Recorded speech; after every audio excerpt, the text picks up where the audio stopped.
What's up, everybody? Thanks for tuning in to another episode of Expert Mentors Live. This is episode 41, and man, I'm super excited. We've got you guys are in for a treat today. You might have seen the announcement last week of a couple honey badgers in Atlanta that jumped on board with us, and actually we've had the opportunity to get really close. Me personally, I've had the opportunity to work with Tracy and Jason firsthand over the last 4 or 5 years, and they've become almost family. And so super excited to have them on board, and super excited to have Jason on with us today to really just bring some tremendous value. And I know he's going to dive in on a topic that he knows all too well, and had to obviously like most of us, we learn by touching the hot stove a couple times, and definitely with this topic, Jason's going to be able to share some of those bumps and bruises. But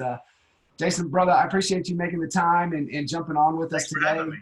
Yeah, absolutely. So, we shared a little context and a little, background on yourself and Tracy, in really just you on the post for the call, and then the Facebook Live announcement last week. Just give a little context to everybody jumping in that may have not had the opportunity to catch that or not really familiar with you guys. I think that'll be really helpful, and then kind of unpack the topic that we're going to dive into today. Okay. Just a quick background story of Tracy and I. We joined forces in November of 2011. We're also not only business partners, but we're also life partners. We have a 9-year-old daughter, a 17-year-old daughter, and about to be a 24-year-old daughter. When we started our real estate team, we had a total of $700 between the both of us. And that was to not just start a business, that was to manage our family. In Metro Atlanta, which is where we live, doesn't go very far with $700. So we start out with nothing. So that's where we also like to let everybody know that if we can do it, just about anybody can do it with drive and with perseverance.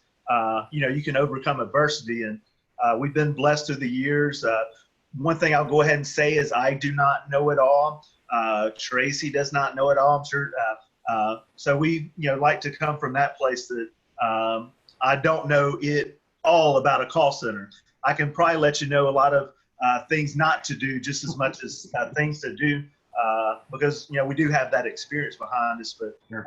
We built an Inc. 500 real estate firm. We're the 354th fastest growing privately held company in America in 2016, number 904 and 17, number 1345 in 2018. So we've been blessed with exponential growth, and one of those key things has been, having inside sales agents. As far as Tracy started out in 1999 in real estate, I started out in real estate in 2011. My license actually hit January 2012. But I started out in 100% commission sales in 1999, and I started out selling vacation ownership. Then I went into the remodeling industry. I was a general manager with a remodeling company, the second largest remodeling company in America. And that's when I was introduced to TV, radio, advertising. Back in the day, Yellow Pages. We had a call center with 25 telemarketers, had 20 to 25 canvassers on the road, boots on the ground. Their goal was to set up face-to-face appointments. Reason why I bring you back into that piece of my backstory is that's what I brought to our company was cross-pollinating what I'd learned in other industries and brought what I learned there into real estate. So with dealing with phone rooms, call centers, I've been around it for about 19 years total. With the real estate space, we've had ISAs for the last 6.5 years, approximately. A lot of lessons learned with that. And you interject where you want to interject, because I don't want to I think that's a great point. Great point there that I hope everybody picked up just on Jason's background, right?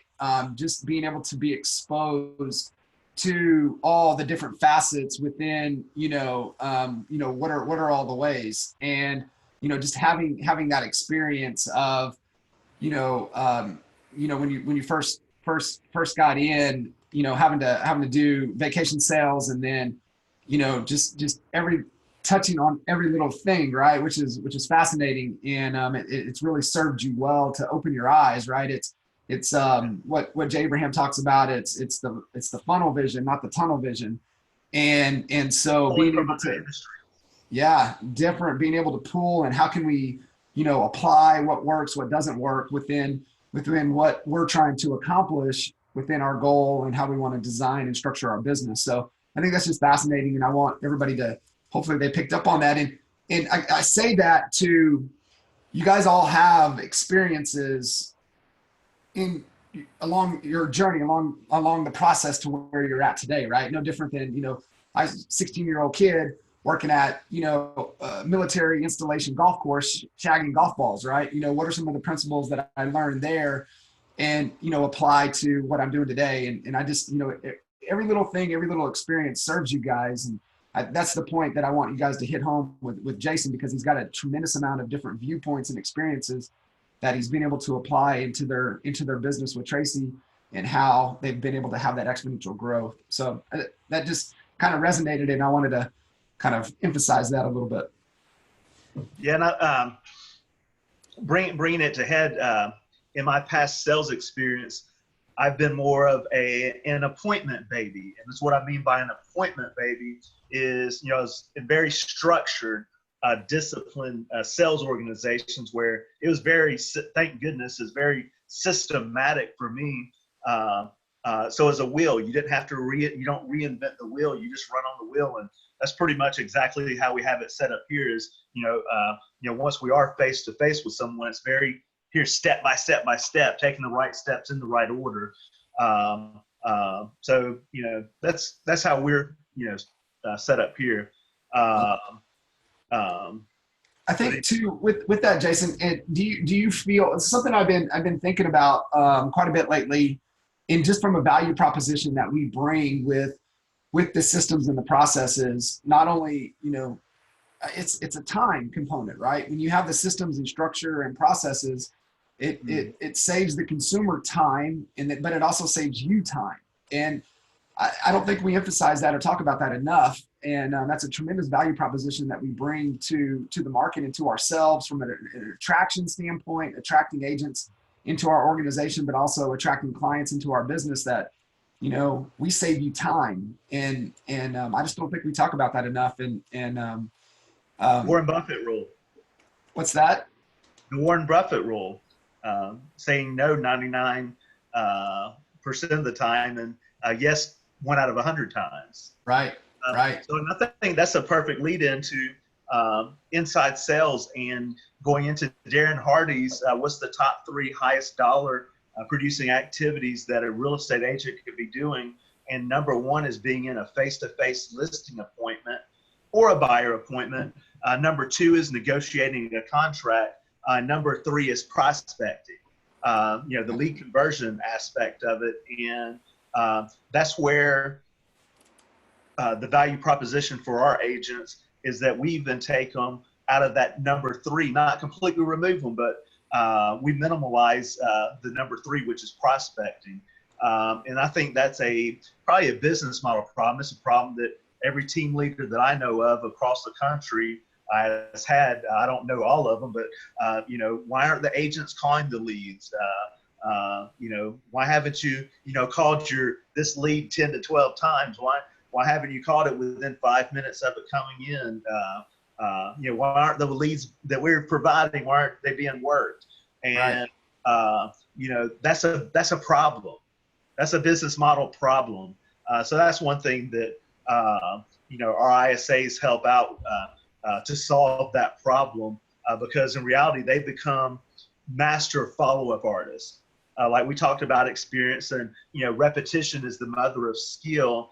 And when you do something over and over and over again, you get really good at it. And that's one thing that I've really seen inside sales agents become very quickly because they get their hours in. You know, what's Maslow's law is that the mastery of something isn't over 10,000 hours. You know, if you look at that in a year, 40 times 50, what's that? Over 2,000 hours they get in, and even in their first year. So, right. Again, becoming master follow-up artist. Right. Sometimes you know, especially a productive agent, I don't have time, or am I the best at it? I'm probably one of the worst at being organized, and oh man, I forgot to call that person back. So it also leads into client experience as well too. That, you know, making sure that we're creating lifetime, you know, raving fans. Those folks that, you know, don't only, it's not a one call closing. It's they want to come back and, you know, sell and buy later, and they refer folks back to us there. For sure, absolutely.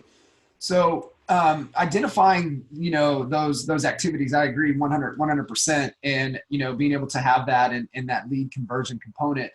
So, you know, we try to isolate the functions. I guess take us back for you guys to the beginning when, you know, how you go about trying to, you know, determine when's the right time to make that transition and bring that hire in, and, you know, what did that look like for you, and then I guess go back in time and then bring us up to the present.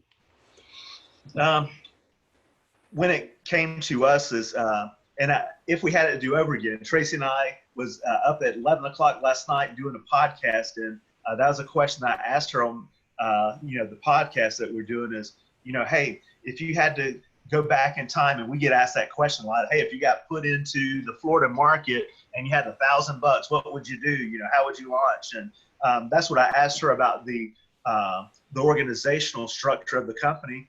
Would you hire a buyer? Our first hire was a buyer agent. And it was funny that that would be one of our last hires now, to where hers was a little bit different. She said, and it wasn't wrong and mine wasn't right, vice versa, it was both our opinion, but her first hire would be an admin. My first hire would be an ISA. So I guess, would you rather me go to, hey, in the back of how we done it wrong, or hey, what would I do if I started over? Which way would? Right. You know what would be helpful? What would be helpful here is define your definition of an ISA. I think people are kind of fuzzy with that. You know, what is an ISA? Kind of give your take on that definition. What is the scope of an ISA? To start out with, what is an ISA not? An ISA is not a telemarketer. I've worked with hundreds of telemarketers through the years, and an ISA is not a telemarketer. A telemarketer, where they're different, they're more of old school. They're more of a one-call close. You know, they sell lower ticket items, vacuum cleaners, maybe vacation packages. You know, do 4-day, 3-night, which tees up a timeshare tour is what that does. But you know, they turn them and burn them. And what I mean by that is they close over the phone. And if they're not getting a yes, they piss them off. And in today's age, you can't do that because people will blast you really quickly online. So that's pretty much in a nutshell what a telemarketer is to me. What an ISA in a nutshell is their master follow-up artist. But they're also closers, being there once they do know it's time to go in for the close, and that could be on the first phone call, being that it's a seller or buyer that's ready, willing, able to make that move within 90 days. They're not afraid to ask for the order. They're ready to go in for the kill to help these people.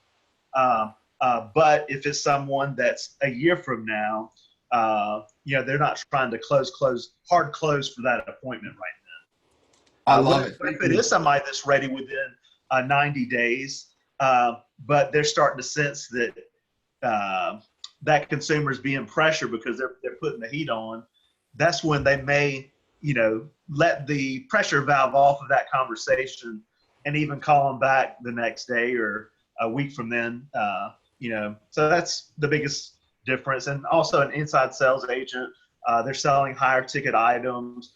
Inside sales agents have a lot higher opportunity for income levels. Um, um, um, there are, you know, you can't pay them peanuts. You can't No. pay an inside sales agent, the great hire that you want. You can't pay them peanuts and expect them to stay with you and perform at a high level. So Right. that's my quick, definition of an ISA. I I think that a lot of folks in the real estate space, they're calling their ISAs, and they're really not. They're telemarketers. There's a big Yes. difference. Yes, I agree 100%. And one of the things that that we found in the Latin market with our ISAs that we called ISAs was that they were also some customer experience, right? They nurtured and developed relationships, like you said, the master follow-up artist. But then they also became kind of the gatekeeper of the calendar for the extension of who they were working with, right? So like if starting out small, for example, just say you had one specifically for you, they would be almost like your, I don't know, executive assistant, gatekeeper, calendar, all leads funnel through that person, nurture, follow up all the way until it's ready to hand off to maybe an admin at that point that handles, the paperwork from listing taken till even contract to close. So that was where we always found the greatest return in that function is handling that. And I agree with you 100%. Definitely not the telemarketer type approach that's in there that a lot of folks are trying to call ISAs that are really telemarketers. So man, great way. I love how you position that. It's what is it not? Our first ISA, and it wasn't her fault. It was our fault. Because we didn't have the right training in place, the right scripts in place, the right practice in place, the right routine in place for time management. But she was a professional conversationalist. And what I mean, and not even a telemarketer or an ISA. So again, I'm not talking bad about her, love her as a person, but it was our fault that, what is a professional conversationalist? At the end of the day report, hey, I had some amazing conversations today. Awesome. Did we get some appointments today?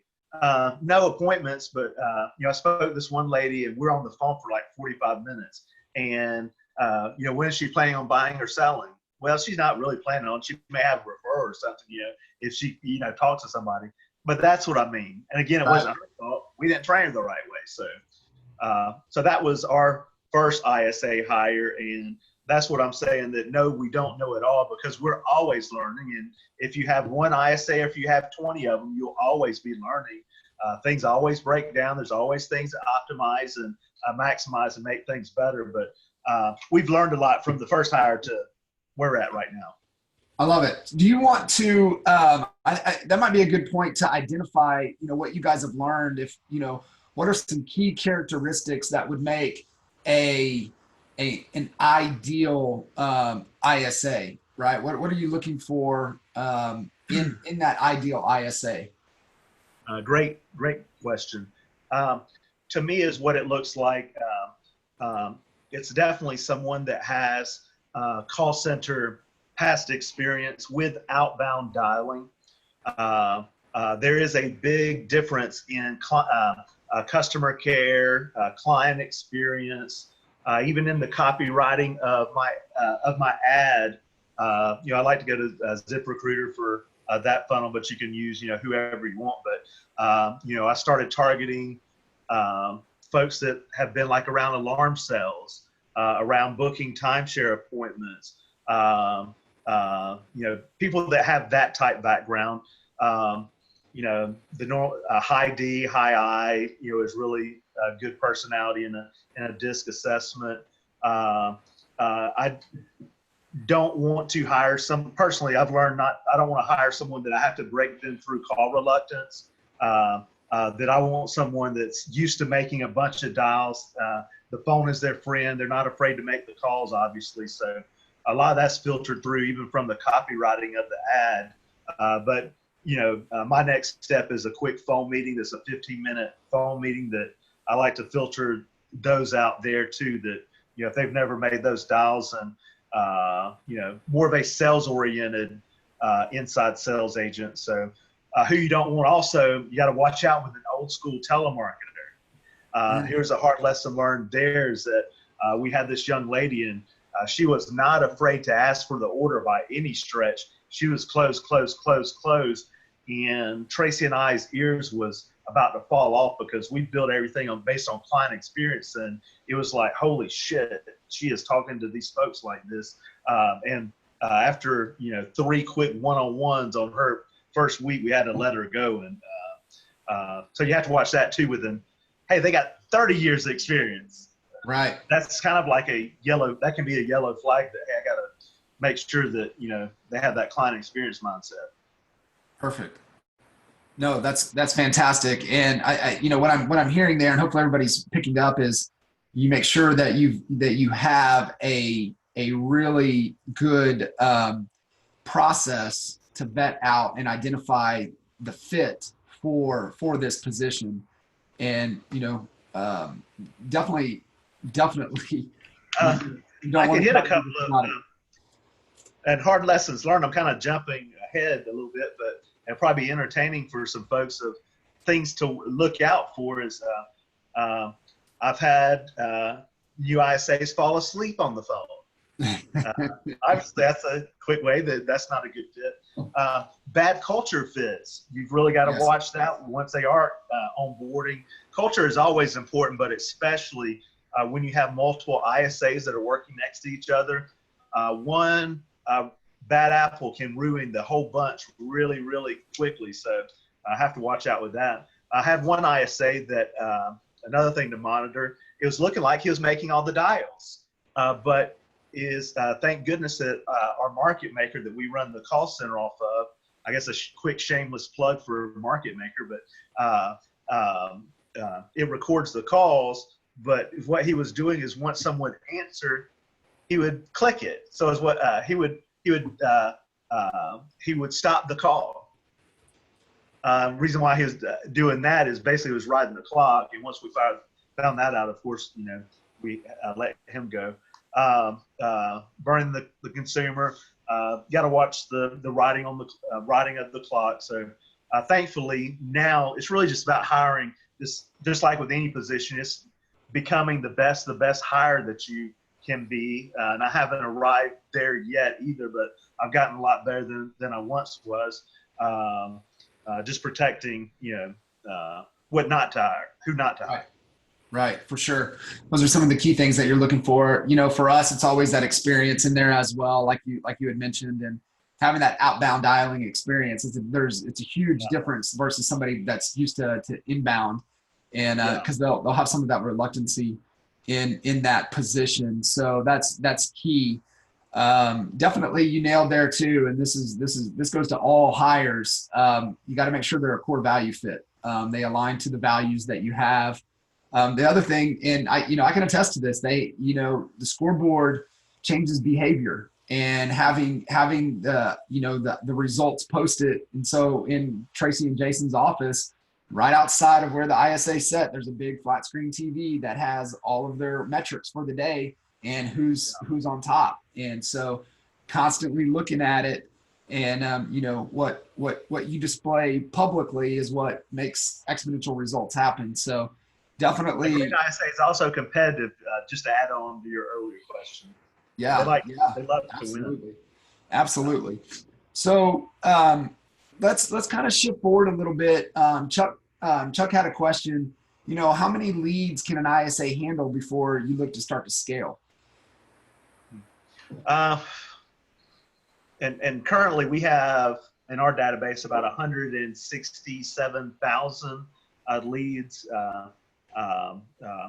And at one time we were up to 10 inside sales agents. Less can be more also. We're currently at 5, and we're probably looking to bring on a couple more as well. Going back to, it really depends on, the lead source, how many dials do they make per day? It's 500 dials a day. They're on a 3-line dialer. Their main KPIs, the key performance indicators that we're looking for, is 500 dials a day. For them to set 5 nurtures per day, folks that are 91 days to 365 days out, and to set 2 face-to-face appointments per day. So to actually say, Chuck, you need to have a database of X amount of leads. I honestly, unfortunately, can't answer that question for you. I'd be glad to answer it, because I'd have to dig deeper and look underneath your specific hood of, seeing what kind of leads do you have. You have buyer internet leads? Are you calling home valuation leads, or are they primarily expireds? Are they primarily FSBOs? Or are they data records? Because it really, for me to give you a better answer, I have to see what you got, type thing. Am I working with the Camaro or Lamborghini? You know what I'm saying? The database. Right. Where we all miss it, including us, that we need to get a lot better, and I'm working on getting better, is the past clients. That's the number one lead source that I think we all have, and especially once you get to selling a lot of homes. I think that's one thing that a lot of mega team leaders do and large teams do, is they forget to love the one that you're with, the ones that brought you to the dance. And, it's really important to stay top of mind with that. And that's, one thing we're working on is just getting our ISAs, not to make as much of lead conversion calls, but, just wearing that client experience hat and, just touching base with these folks and, see if there's anything that they need from us, not just to sell their home as, market updates or, a painter referral or whatnot, Right. Right, for sure. It really is. It's the lifetime value, right? When you start to look at your business in that life, right? Instead of the transaction treadmill, you're looking at, from a lifetime value perspective, and what is that client potentially really worth over the lifetime of your career. And it's hard, right? In this business, is everybody's so short-sighted thinking of the next deal that it's hard to forecast and look out, and you look over a period of time. And that's really, the shift mentally that we have to make within the business model, and understand. And I'd be willing to argue, most of the people that I've had the opportunity to work with over the years, it's 40 to 60% of their businesses from past clients, sphere of influence, referral. And that's significant. That's a significant amount, especially when you guys are doing, the amount of volume and transactions that you guys are doing. If you had, over 250, 300 that came from your database. What is the lifetime value of that? What's the value of your database? That's what if something. you could systematically times 3 that? Yeah. With having the right system in place, with predictable past clients and, working referrals and the lifetime value. What if you could, we already do a great job because we do a great job in the deliverable. But in the after unit, what if you had something, a supercharger on that to systematically times 3 that? Right. Or even times 2 what you're currently doing. Right. And there is a way, so. Yep. And leveraging the ISAs is definitely, one of the systematic where it's going to happen, right? Because it's not dependent upon you type of formats. So let's kind of keep moving forward here. And you guys have, really started to scale up and build in with the ISAs. And, how did you guys start making the shift? One, it allowed you and Tracy to really exponentially grow your business and the amount of volume and transactions you guys were doing. But, how does that translate back over to the team? And how does that also translate? Because it's kind of gets a little, when we start talking about profitability within the model with the ISAs, what is that mix? What does it start to have to look like to where it really makes sense on a larger scale? On a larger scale, my opinion, whether it be right or wrong, and I think even tracking back to Stefan Swanepoel's danger report, that there was more money spent on lead generation than was made by real estate agents. I think that lead conversion is the biggest problem in real estate, not even lead generation for real estate agents. So, it is about cracking that code, and you have to be profitable because it gets expensive to hire one ISA, let alone the stumbling blocks of learning along the way. And that's why I'm on this call, is to maybe save you guys some pain of hiring the wrong fits to start off with. Some of the things that we did, but definitely as far as from a hiring aspect, you definitely want to make sure that I would recommend 6 months reserved capital, because it's definitely not the right thing to do in my eyes, to hire someone on and then 2 months later you can't afford them, because it's at least going to take you, we call it the 90-day ramp period. And even with outside sales agents here, everybody say the ramp period's real. Hey, it takes getting used to. So, for that right fit, you have to give them that. And plus, building their pipeline of nurtures up, it takes a little bit of time before their pipeline starts to hit, Right. from the top of the sales funnel. So, from a profitability from the company, is what we charge. We generate leads for, our agents, spend a lot of money lead generation. So they do have the opportunity to convert their own leads. But if an inside sales agent converts the lead, it's 10% from GCI. Then Back to the agents. yes, the ISA is compensated off of volume. They're compensated, but also paid, hourly. So, Right. their biggest opportunity for income is obviously in bonuses. So, the right fit with us, they should be able to hit, a superstar should be able to hit $80,000, $90,000. What is that, when you look at number of transactions that they should, be a part of within their first year that you guys are looking for?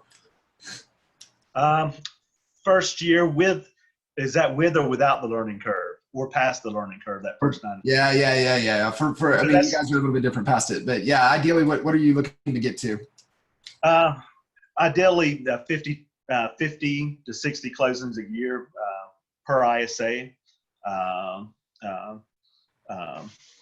But again, that's where it's a little bit different with it, that I've learned with that ramp period, that, let's say John was an ISA and he started January 2019. We have to factor in that January is not June, the seasonality piece of it. We also got to factor in that John has no nurtures in his database right now. So just to set real expectations, because we want to keep these people long-term, that January 2020, what's John going to have? He's going to have a thick pipeline of nurtures already built up, relationships that he's built over the phone. If that makes sense. Right. You can have hundreds of at one time paradigm 3s that were tire kickers, but now they're paradigm 2s that they're actually nurtures. That you've had time to build that up versus starting from scratch. So. Yeah, so that's a great number, and they're calling all the different lead sources like you mentioned, right? They're buyers, sellers, everything's funneling in. You guys have some high branded marketing, but they're also responsible for their outbound efforts as well. Yes. All the looking. It's 95% outbound. We get some TV, radio, inbound, or referrals inbound that.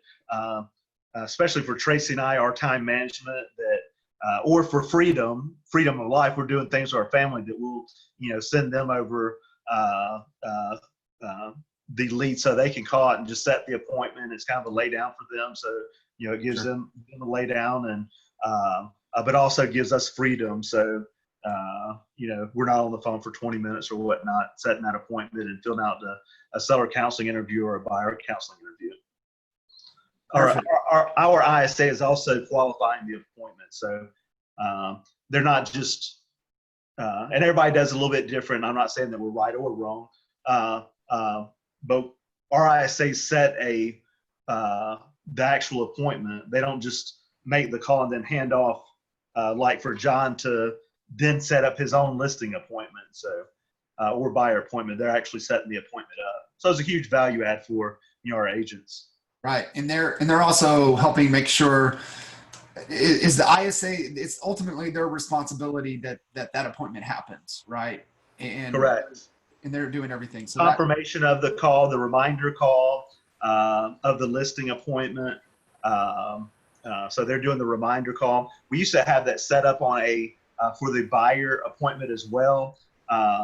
We only set in office buyer appointments or in a public location. So we don't set just to meet at a house.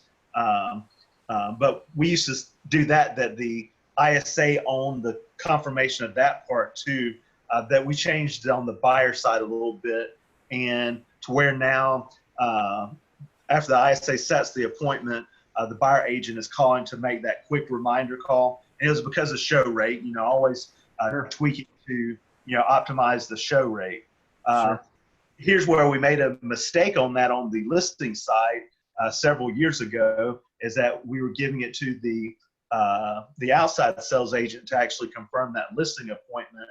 And it wasn't, the outside sales agent wasn't doing this, I don't believe, maliciously. I definitely don't think that. But it's what she was doing was overqualifying the appointment. And within a couple of weeks span, we lost something like $1.3 million worth of listings. That after we pinpointed it, we were able to recoup about 800,000 of it that we actively listed. But it's what she was doing was overqualifying the appointment. If all the stars didn't align in the sky, if they were giving pushback over the phone, pretty much canceling out the appointment. You know what I'm saying? So, right. Where that was about $30,000 in commissions that was lost. Right. Yeah, that's key too. Is setting the boundaries of the ISA. Right. Their objective. Set the appointment, qualify the appointment within the parameters, but it's not their call to, determine if it's going to cancel or whatever. That comes over to you to verify that if it's somebody that's you should meet with, right, in learning that criteria. Yeah.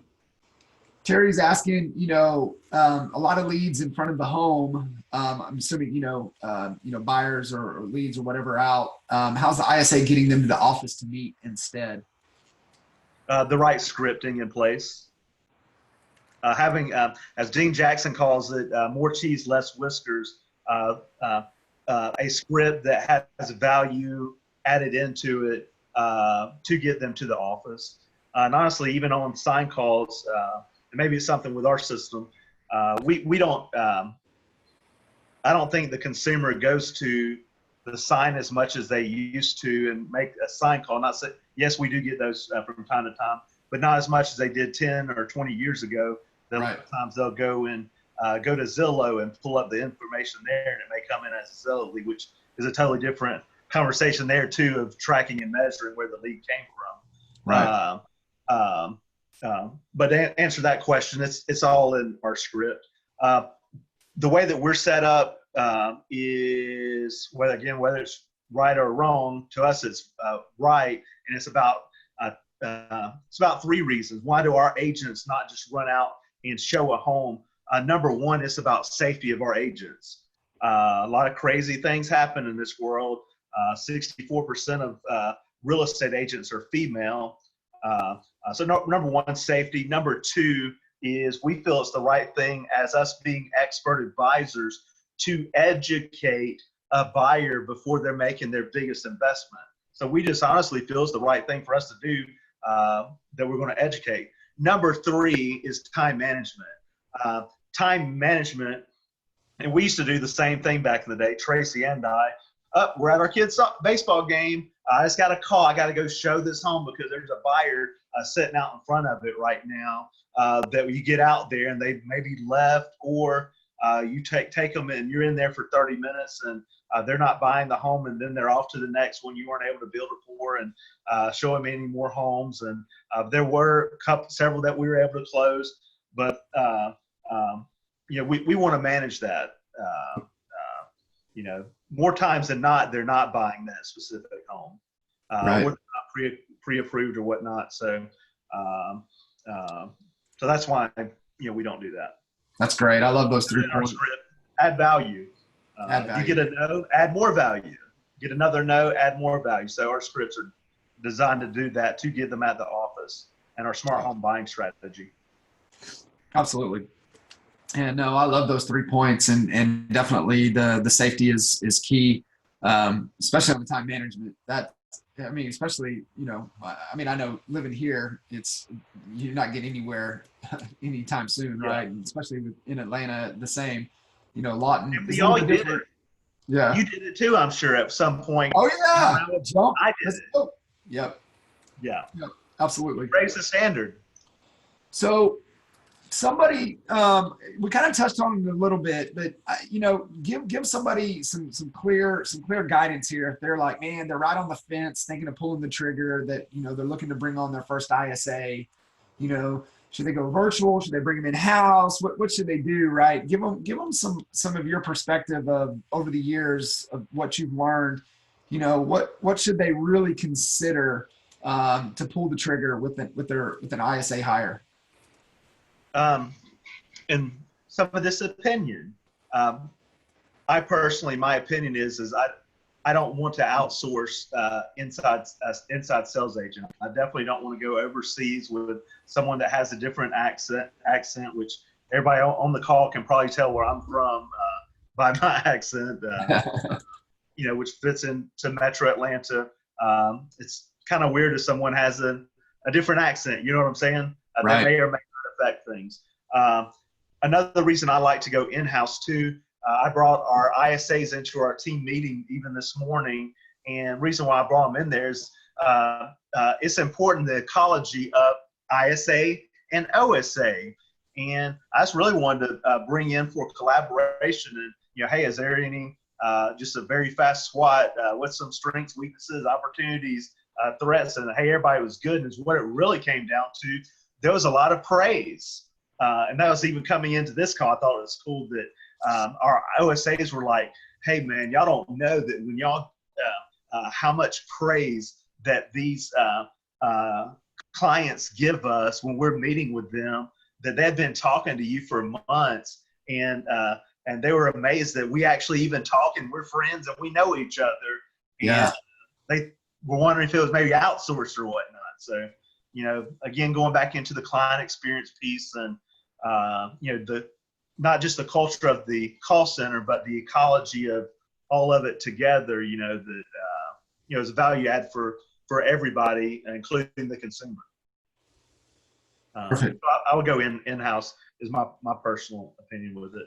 I love it. So you don't have to start out with a call center. You may not want to do that. If one is killing it and the return on investment, that's what I recommend looking at, is your return on investment. But you have to, be in it for the long haul, not just for 1 month. It's not going to be paying you back in 1 month from now. If it's enough in your database calls for, hey, I need 2, go for it. Right. Yeah. So, 100%. I'm with you on the in-house. I want to be able to see them, lead them, hear what they're saying. It's like I said, they become that extension of you. So they're there, right? Being able to hand things over. So I really like that. I love being able to connect with the outside sales agents. There's no silos. They're working together. And then, so say somebody's like, hey, cool. You made a comment earlier, and I agree with, you want to lead with cash to make this hire, and understand that there's going to be cash conversion cycle, that you're going to make an investment before you're going to start to see some returns. I know for us in Lawton, it was about 120, 180 days that we factored that we better understand before we're going to start to see, returns coming in on that hire. And it would be towards the end of the year to where we would really start to be profitable. So that would be one recommendation. I'd make sure you're in a good cash position before you pull the trigger on that. Any other things that they should really be thinking about or considering before they make that investment? I think um, just always tracking, making sure that you have the lead flow, of course, the top of funnel lead flow, which Chuck had a great question, there. There's really a lot to cover. I mean, I could go into a week-long boot camp Yeah.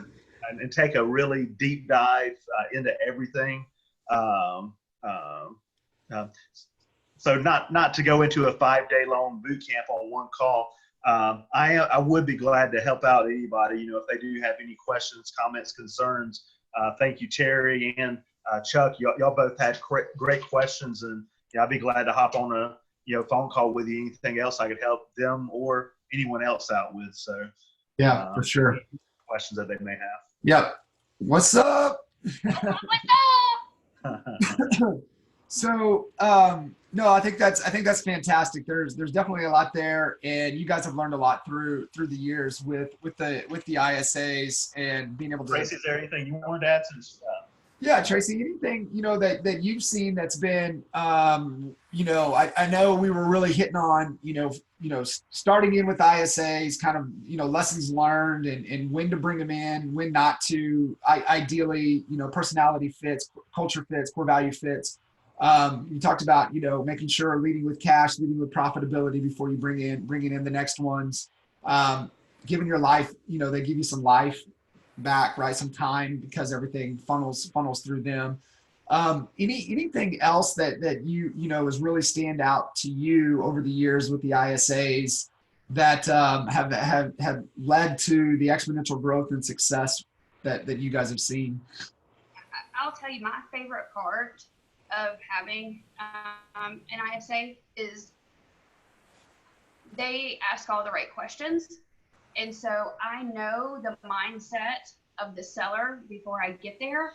So if I don't have time to ask all those questions. So, but there's that middle person. So there's somebody else asking them those questions so that before I get there, I know the mindset of that seller. Do they think their home is worth more than it really is? What are the upgrades, so that I'm prepared to know what conversation I need to have when I get there. And by her mentioning that, it brought up one great thing I'm glad I did not leave out. Don't just throw them on the phone and here you go, call some leads today. Give them the handles, as Michael Reese likes to say, the handles to the luggage to be successful, and give them the right training. We put, and I could go into another, even onboarding or whatnot, that we don't just throw them on the phones, that we get them to shadow with other ISAs. We give them in-classroom training. They go through a different boot camp before they even start. So they're in a boot camp before they're a week before they're even put on a phone call. And that's for 2 people. That's for that new hire, and that's also for the consumer. Well, and I guess number 3 is for the company too. Sure. Because if you look at lost opportunity cost with not having the right ISA, I'm looking at our average GCI is a little over $9,000 per client. That's the real opportunity lost in every single lead that John, as a brand new ISA, may have lost that opportunity that John 6 months in, hey, he got that $9,000 opportunity. So right. Make sure you get them trained up well. Well, and they're always training. They're the first impression of the company. That's the first voice that online leads hear from, or people that leave me a voicemail. I don't care if it was my brother buying a house. I would still send them through our inside sales department. For the experience. Yeah, for that, and because, again, I know what main features that they think that are sellable in their house. I know everything about, why they're moving, their pain points on that. I know what they think their home is worth, where they got that. Or they roam in Zillow and they got a Zestimate. or have they already had it appraised, or, so it gives me more information. And I funnel everybody. I don't care who they are. I funnel everybody through the inside sales department because I would rather pay them to ask the right questions and get the right answer and have that middle person before I get there. I love that. I'm chewing my arm off over here because I'm so glad you said that. And it is the experience, and it's done right? Like, we have the greatest of intentions, right? Like, assume positive intent. You've got the best of intentions, but when somebody calls you, like, you're not going to ask all those questions. You're just not going to do it. No, and I might even forget it on my calendar. So they're going to do it. I'm so glad you said that, because that is huge. And just what Jason and I were talking at the beginning of the call, having a process saves you time, and it saves time and frustration with the client. And if you skip steps, it only presents the illusion of speed, and it's going to come back to bite you in the butt if you don't do it. So I love that you said that. The other thing that just made me want to jump through the screen here was you mentioned your average transaction price. Well, for us, learning the ISA model in Lawton, Oklahoma at the time, when the average transaction price only paid us about $3,500 to $4,000 per deal, we couldn't afford at first to take care of our team. And so this goes back to the oxygen mask, principle, is that you've got to take care of yourself first. So you, as the team lead, when you hire the ISA, it cannot be a value proposition at first for your team. It has to be a leverage point for you to grow profitability within your organization. If you try to bring an ISA in to add value to the team, it's going to fail. And so you've got to get it nailed to where it provides opportunities for you on the listing side, which creates greater leverage. More listings gives more opportunity to your buyers agents and to your team. And but you've got. I'm leaving. I've got 2 appointments they set for me, so I'm out. All right, see ya. Continue. Bye. So that was one thing that, don't go the ISA route to add value to the team at first. You've got to create the leverage for you and have that profitability for you before you start to scale and add value back to the team. That's why I would hire if to do over again, I would hire an ISA first, not a buyer agent. Right. Absolutely. 100. I think ISA is keeping you in that number one highest dollar producing activity, listing appointments. Correct. You're so spot on. Those are some great points. I'm glad we were able to flush that out and share with everybody on the call. Training is absolutely critical with it, in making sure that they understand the process. And, one, you need to understand the process, and being able to go through it and being able to lead by example, and show them that what's right and what's wrong. So that's fantastic. I know, Patrick, cool, man. Glad you got some nuggets from here. Hey, we've got a few minutes left.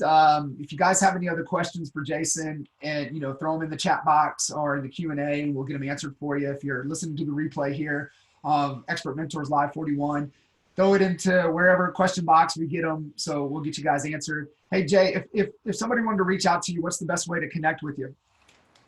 They can either go to, we do have a page, I know it can be a lot of, but we have Mega Agent Success Secrets page on Facebook that they can go to. They can direct inbox me in Facebook, Jason Williford. They can text me 678-644-6944, or shoot me an email at Jason D. Williford, WILLIFORD @gmail.com.